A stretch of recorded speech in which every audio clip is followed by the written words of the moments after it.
When we think of ancient Russia, we typically imagine a frozen wasteland of violence and ignorance ruled over by an uncultured elite that worshipped the Tsar with religious fervor. But between 1689 and 1725, Russia was dramatically transformed into one of the most formidable powers in Europe. This is the story of Peter the Great, a man who built an empire. Part 1. A Rough Beginning. Peter Romanov was born on June 9, 1672, at the height of summer in Moscow. Unseasonably warm weather had brought out hundreds of townspeople to watch the procession carrying his mother, Eudoxia Lopukina, to the reception chamber. Among them were two of the Boyar's men, Fyodor and Semyon Morozov, along with dozens of other disaffected nobles and servants. While the crowd parted for the procession, the two brothers attacked, stabbing the unsuspecting Ludovica in the chest. She survived, but both she and her newborn son, Peter, were sent to a different location within the Kremlin for their own safety. As soldiers cleared the area and the plotters made their escape, they passed by a third conspirator, Princess Urosova. Hearing gunshots and sensing danger, she turned back and ran to warn the young royal family. The men had returned with more accomplices and burst into the room where Peter's father, Tsar Alexei Mikhailovich, cradled his infant son. Urosova jumped in front of the child and took the fatal blow meant for him. Her actions saved Peter, but not from trauma. The boy watched helplessly as his mother survived for 3 days while his father and the kingdom descended into civil war. As soon as the assassins were caught and executed, it became clear that Alexei would never recover from his wounds. So the throne passed to his eldest surviving son, the 13-year-old Fyodor. With Peter next in line, his sister Sophia served as regent until Fyodor could come of age. Peter entered the royal court as a teenager during a turbulent time. There was still simmering tension from the recent coup, and the boyars, now wary of royal power, attempted to keep the young prince occupied with little work, believing him unfit to rule. Meanwhile, tensions with the Polish-Lithuanian Commonwealth, Crimea, and the Ottoman Empire flared up. But Peter found solace in his personal life, falling in love with Evdokia and marrying her in 1689. They had their first child, a son named Alexei, in 1690. However, Evdokia would soon be disgraced and exiled from the Russian court after being falsely accused of witchcraft and murdering a midwife during childbirth. At 17, Peter had proven himself a capable leader, defeating the Cossacks of the Zaporozhian Sich and ending the Crimean Khanate's raids on southern Russia. It seemed his future was bright.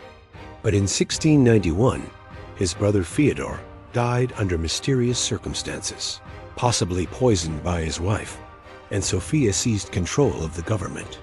She alienated many in the nobility by ignoring traditional practices, refusing to share power, and ignoring the pleas of the people. Peter realized that despite his victories, he needed allies to defeat his sister and take the throne. He reached out to the Streltsy, an elite military force of Muscovite Russia, and gained their support. After all, they had been allies of his parents during the palace coup that killed their previous ruler. And the boyars saw Peter as a good leader who could restore order and prosperity. On June 26, 1697, Peter the Great was crowned the all-Russian emperor and began to immediately set about the task of reforming the Russian state. Part 2. Going undercover in Europe. While Peter was eager to reform and modernize Russia, he knew that he didn't have all the information necessary to succeed.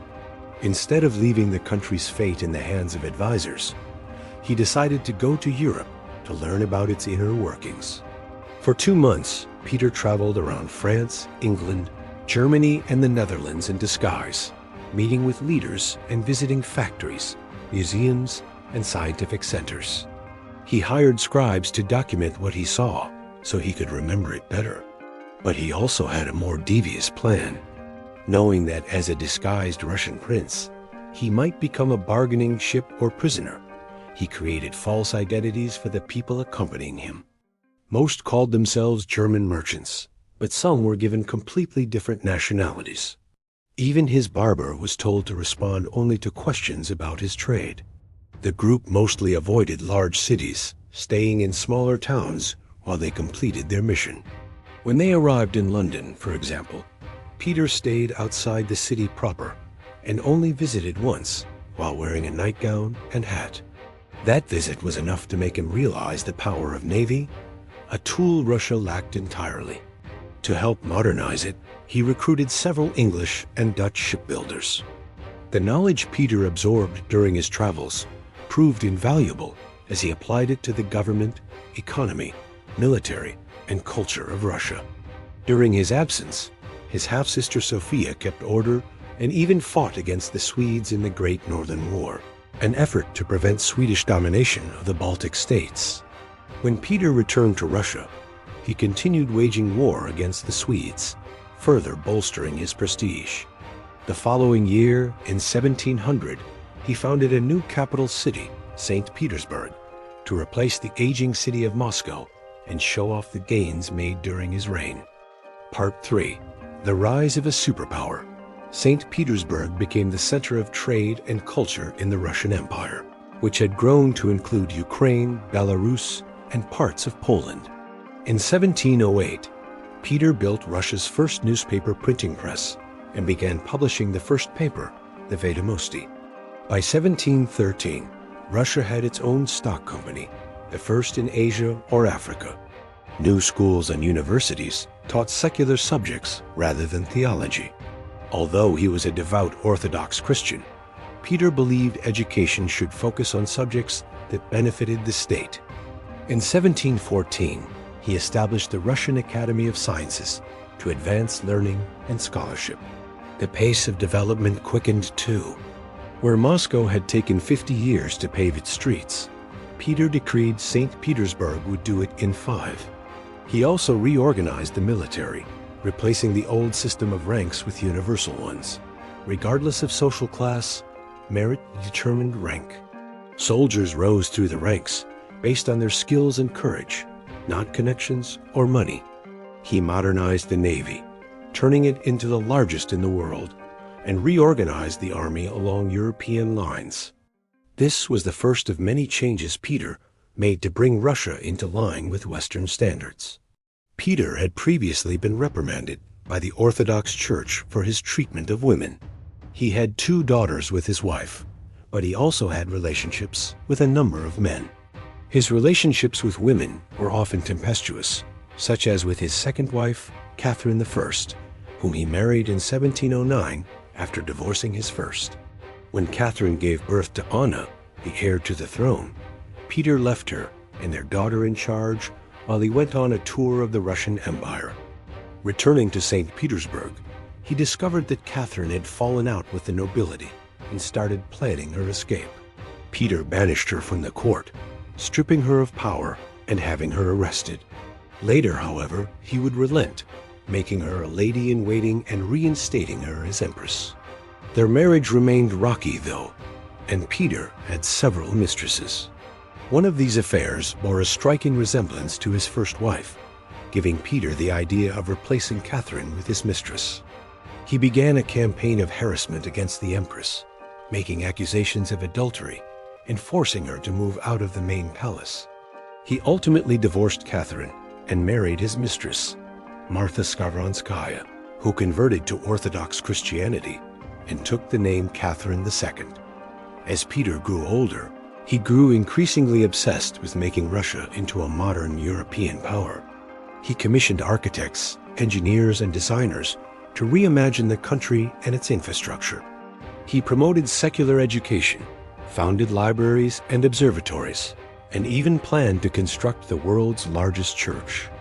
But his endless projects, combined with his enormous ego, eventually led to ruin. Peter's efforts to assert control over the nobility were constantly frustrated by the size of Russia and the limitations of travel in the 18th century. He was also hampered by the fact that he expected everyone to share his passion for the state. When his son Alexei refused to accept the military training Peter had arranged for him, the emperor had him put in jail. Alexei's wife and sister escaped to Vienna, where they lived out the remainder of their lives. Upon hearing this, Peter had his grandson, Alexei, blinded and imprisoned as well. Not long after, the emperor himself fell ill and died on February 8, 1725. He was succeeded by his widow, Catherine the Great, whose reign marked the beginning of Russia's golden age. Thanks for watching.